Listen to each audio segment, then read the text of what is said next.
Hello everybody, good morning. This is Malu again and welcome to our channel, Bugtok Budoy Videos on YouTube.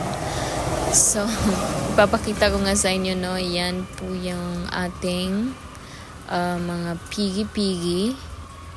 Ibibenta na yan dahil naka-deal na siya.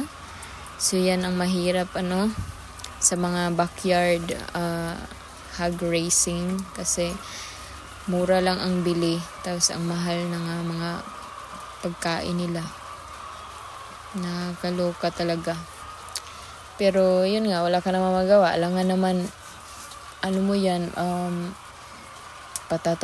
pakakainin mo lang sila ng matagal na panahon tapos matagal mabenta. So, okay na rin na ganyan yung deal habang total malalaki na naman na sila. So yan na nga, nililinisan na sila dahil ready to go na sila. Yun nga lang, utang-utang lang din.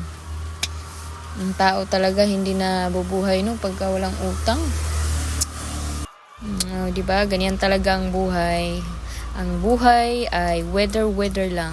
Minsan nasa ilalim, minsan naman sa ibabaw ka. Bitaw. Pero nakakatuwa din minsan, no? Pagka ganyan na yan sila. So, thank you so much everyone for watching. Pinapakita ko lang sa inyo yung ating maliliit na mga alaga. Mga kaunting alaga. So, thank you so much everybody for watching. See you next time. Bye-bye.